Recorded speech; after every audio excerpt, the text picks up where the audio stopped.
First question में क्या कि he does not laugh nor he smiles. इस क्वेश्चन को करने से पहले एक चीज़ आप रूल नोट कर लें, क्या कि यहाँ पे मैं 2 3 4 वर्ड लिखवा रहा हूँ, उसे आप नोट कर लें। जैसे यहाँ पे आपको लिखा है नॉर, फिर मैंने लिखा है यहाँ पे ओनली बाय लिखेगा, ठीक है, नॉर ओनली बाय नेवर। उसके बाद आप लिखेंगे स्कार्सली, स्कार्सली, हार्डली, ठीक है, स्कार्सली हो गया, हार्डली हो गया, सेल्डम नोट कर लें, ठीक है। तो ये जो कुछ वर्ड आपको मैं सिखाया, अगर अगर ये वाक्य के या सेंटेंस के शुरू में आए तो जो सेंटेंस होगा उसका जो ऑक्सिलरी वर्ब होगा, ऑक्सिलरी वर्ब किसके पहले होगा, वो सब्जेक्ट के पहले होगा, ठीक है। He does not laugh nor he smiles, यहाँ पे एक चीज़ देखेंगे, नॉर से शुरू हो रहा है, नॉर से शुरू हो रहा है। अभी मैंने बताया कि अगर इन सारे वर्ड से इन सारे में से किसी एक वर्ड से अगर सेंटेंस स्टार्ट होता है या सेकंड क्लॉज भी स्टार्ट होता है तो जो सब्जेक्ट के पहले क्या आएगा, ऑक्सिलरी वर्ब आएगा, ठीक है। मीन्स कि जो इसके बाद यहाँ पे देख रहे हैं ये क्या है, सब्जेक्ट है, तो सब्जेक्ट के पहले, इसके पहले कोई ऑक्सिलरी वर्ब होना चाहिए, ठीक है।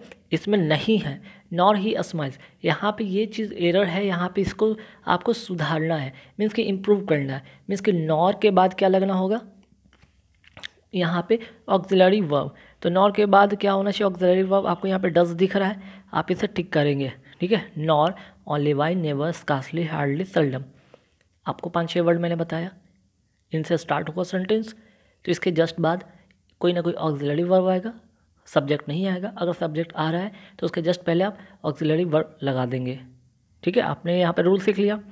अच्छा, यहाँ पे एक चीज़ और यहाँ पे नोट करेंगे, यहाँ पे 2 वर्ड स्कार्सली और हार्डली, अगर ये कंजंक्शन के रूप में कभी आ जाए ना तो इनके साथ हम क्या लगाते हैं, व्हेन का यूज़ करते हैं। हालांकि इस सेंटेंस से कोई लेना देना नहीं है, इस इम्प्रूवमेंट से कोई लेना देना नहीं, लेकिन अगर एरर के सेंस में आ जाए और सेंटेंस स्कार्सली हार्डली से स्टार्ट हो और इसके बीच में अगर कंजंक्शन के रूप में कोई दैट का यूज़ कर दिया जाए, नॉर का यूज़ कर दिया जाए, वो गलत होगा, वहाँ पे व्हेन का यूज़ करेंगे। नेक्स्ट क्या है भाई, नेक्स्ट क्वेश्चन है कि we met yesterday haven't we met yesterday haven't we. अब देखिए यहाँ पे साफ तौर पे पता चल रहा है कि यह क्या है, क्वेश्चन टैग का सेंटेंस है, ठीक है। क्वेश्चन टैग आपने पढ़ा होगा, तो क्वेश्चन टैग का रूल क्या कहता है, अगर आपका स्टेटमेंट क्या है, अगर ये पॉजिटिव है, ठीक है, तो इसका जो होगा सेकंड जो क्लॉज होगा वो क्या होगा, निगेटिव होगा, है ना। कहने का मतलब अगर फर्स्ट क्लॉज अगर पॉजिटिव है तो सेकंड क्लॉज क्या होगा, निगेटिव होगा, क्लियर। अगर स्टेटमेंट क्या है, कह सकते हैं कि पॉजिटिव है तो इसका जो है क्वेश्चन टैग बनेगा निगेटिव। अगर ये सेंटेंस अगर आपका स्टेटमेंट अगर आपका निगेटिव रहेगा, मान लीजिए थोड़ा देर के लिए कि अगर ये सेंटेंस स्टेटमेंट आपका अगर ये निगेटिव होता तो क्वेश्चन टैग क्या बनता, पॉजिटिव, ठीक है। बस ये 2 रूल आप याद रखेंगे, sentence positive, question tag negative, sentence negative, question tag positive, ठीक है। ये तो आपको क्या दिख रहा है, पॉजिटिव दिख रहा है, तो आपका जो होगा क्वेश्चन क्या होगा, जब भी होगा तो निगेटिव है, ठीक है। यहाँ पे निगेटिव भी है, लास्ट में क्वेश्चन मार्क होगा, ये भी सही है। आपको 3 चीज़ ध्यान रखना है, स्टेटमेंट पहले तो ये देख रहे हैं कि पॉजिटिव है, ठीक है, तो क्या इसका जो उस क्वेश्चन टैग है वो निगेटिव है, तो हाँ यहाँ पे नॉट लगा हुआ है ना, तो निगेटिव है, ठीक है। इसके बाद लास्ट में क्वेश्चन मार्क है तो हाँ है। अब सवाल ये होता है कि यहाँ पे देख रहे हैं कि वी मेट लिखा हुआ है ना, मेट मतलब V2 का मतलब पास्ट का मतलब डिडंट वाला होगा, डिडंट वी, ठीक है, डिडंट वी होगा। तो हम थर्ड पे आते हैं कि she could not help but laugh. यहाँ पे क्या इम्प्रूव करना होगा, तो पहले आप 2 4 5 वर्ड मैं आपको लिखवा रहा हूँ, वो आप नोट कर लें। जैसे कि कैन नॉट हेल्प, ठीक है, can not help, it is no use, worth, उसके बाद admit, avoid, delay, mind, deny, detest, enjoy. तो सारे जितने वर्ड, जैसे कैन नॉट हेल्प की बात कर लिए, इट इज़ नो यूज़ की बात कर लिए, वर्थ की बात कर लिए, एडमिट की बात कर लिए, अवॉइड की बात कर लिए, delay, detest, deny, mind, enjoy. तो ऐसे में इनके बाद कोई भी वर्ब आता है तो वर्ब क्या होगा, इन सभी के साथ क्या हो जाएगा, वर्ब का 4th फॉर्म हो जाएगा, ठीक है। क्या हो जाएगा, वर्ब का 4th फॉर्म हो जाएगा। मीन्स कि देख रहे हैं यहाँ पे कुड नॉट हेल्प है, ठीक है, कैन नॉट हेल्प के जहाँ पे कुड नॉट हेल्प किया गया है पास्ट, में लिखा गया इसको, कोई फ़र्क नहीं पड़ता। कैन नॉट हेल्प के बाद क्या आना चाहिए यहाँ पे, इसके अलावा यहाँ पे वर्ब का फोर्थ फॉर्म आना चाहिए, तो क्या होगा, लाफिंग हो जाएगा। चलिए आगे बढ़ेंगे। The world is being faced with a crisis. देखिए यहाँ पे इस सेंटेंस से देखने से पता चला कि पैसिव फॉर्मेशन में, अगर पैसिव फॉर्मेशन में बात करें तो इसका कोई अर्थ निकलता नहीं कि the world is being faced with a crisis. ठीक है, एक क्राइसिस की बात किया गया कि क्राइसिस फेस कर रहा है वर्ल्ड को, ऐसा नहीं होता है। ठीक है, the world is being faced with a crisis. Crisis world को नहीं फेस कर रहा है, वर्ल्ड क्राइसिस को फेस कर रहा है ना, तो ये सेंटेंस एरर हो जाएगा, गलत हो जाएगा। इम्प्रूव क्या करना होगा कि आपको यहाँ पे the world is facing a crisis होगा। ठीक है, द वर्ल्ड लिखना क्या होगा, the world is facing a crisis. कहने का मतलब संसार क्या है, एक क्राइसिस का सामना कर रहा है, मीन्स कि संसार जो कि है, वर्ल्ड है, क्या है, क्राइसिस का सामना कर रहा है। ठीक है, चलिए आगे बढ़ेंगे सवाल पे। If I will get an opportunity I shall attend the seminar. इसमें बहुत अच्छा इंपॉर्टेंट रूल है। अगर कोई समय की बात किया जाए या शर्त की बात किया जाए, समय या शर्त की बात किया जाए, और इसके तुरंत बाद अगर आने वाले सेंटेंस में अगर विल हो या शैल हो या कोई भी ऑक्सिलरी वर्ब हो, उसका इस्तेमाल नहीं करते, उसका यूज़ नहीं करते हैं। ठीक है, जैसे कि व्हेन हो गया, अनटिल हो गया, टिल हो गया, या फिर अगर हम बात करें यहाँ पे शर्त की बात करते हैं, इफ़ हो गया, अनलेस हो गया, तो इनके साथ क्या करते हैं, विल और शैल का यूज़ नहीं करते। तो विल और शैल का यूज़ नहीं करेंगे तो क्या करेंगे, इफ़ आई गेट। ठीक है, if I get an opportunity I shall attend the seminar. ठीक है, अब आप सोचेंगे गेट ही क्यों हुआ, गॉट क्यों नहीं हुआ, तो इसका भी एक रूल है कि अगर एक तो कंडीशनल सेंटेंस के साथ क्या होगा, यहाँ पे आप क्या करेंगे, फ्यूचर, यहाँ पे क्या लगाएंगे, यहाँ पे प्रेजेंट इंडेफिनिट लगाएंगे। ठीक है, यहाँ पे प्रेजेंट इंडेफिनिट लगाएंगे और इसके बाद जो सेकंड क्लॉज है वो होगा फ्यूचर में। तो ध्यान रखिएगा, if I get an opportunity I shall attend the seminar. जब कंडीशन की बात हो तो कंडीशन के साथ फ्यूचर इंडेफिनिट होगा, उसके बाद वाला सेंटेंस कंडीशन वाले जो सेंटेंस होगा प्रेजेंट इंडेफिनिट में होंगे और उसके बाद वाला जो क्लॉज होगा फ्यूचर में होगा। क्लियर, चलिए आगे बढ़ेंगे सवाल पे। She insisted on she was innocent. देखिए यहाँ पे दो क्लॉज है, दो क्लॉज के लिए एक कंजंक्शन आना ही चाहिए।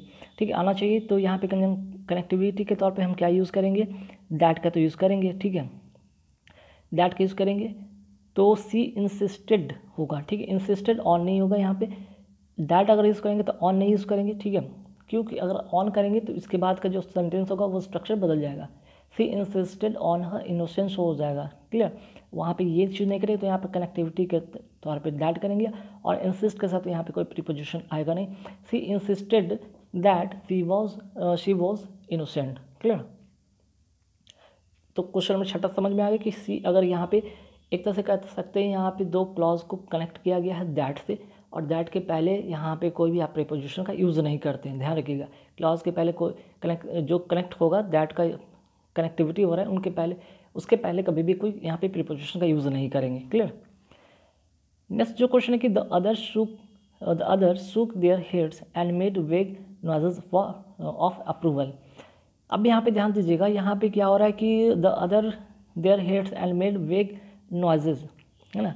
वेग नॉइजेस यहाँ पे स्पेलिंग मिस्टेक है, VAGUE। वेग मतलब होता है अस्पष्ट, जो अस्पष्ट जो नॉइज है, जो अजीब सा आवाज़ आ रहा है। कैसे कहते हैं कि कैसे कह सकते हैं कि अगर कोई आवाज़ अजीब से आ रहा है, मीन्स कि कोई आपको कुछ कह रहा है और आप बढ़िया से सुन नहीं पा रहे।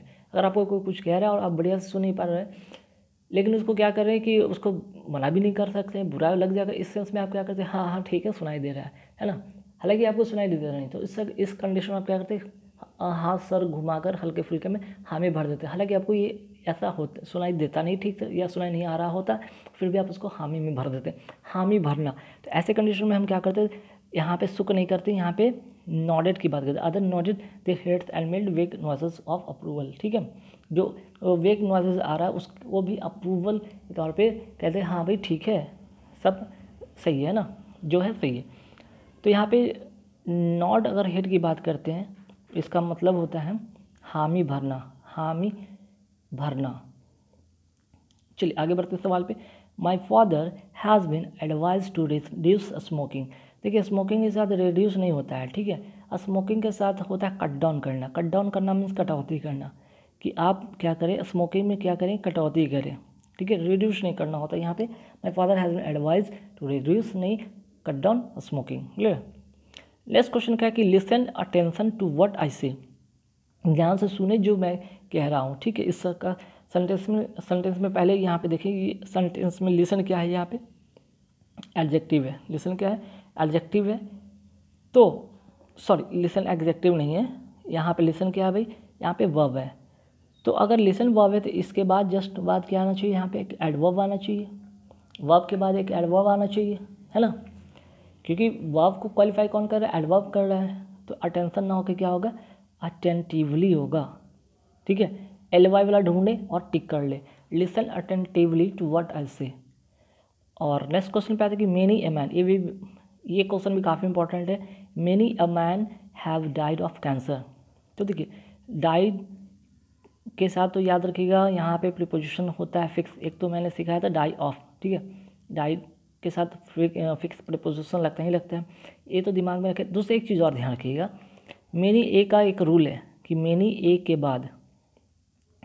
के बाद आपका जो होगा नाउन सिंगुलर होगा एंड वर्ब भी क्या होगा, आपका सिंगुलर होगा। दोनों चीज़, नॉन भी सिंगुलर और वर्ब भी सिंगुलर। काफ़ी इंपॉर्टेंट क्वेश्चन है, कि मेनी ए के बाद जो आपका नाउन होगा, यहाँ पे मैन देख रहे हैं ना, नाउन है, ये नाउन है, और नाउन क्या है, यहाँ पे सिंगुलर है, तो वर्ब भी क्या होगा, सिंगुलर। तो हैव तो होगा नहीं ना, तो क्या होगा, हैज़ वाला होगा, मीन्स कि ए इसका करेक्ट आंसर होगा। तो गाइस कैसे लगे यहाँ पे सेंटेंस इंप्रूवमेंट का 10 इंपॉर्टेंट क्वेश्चन था और 10 रूल यहाँ पे आपने सीखा।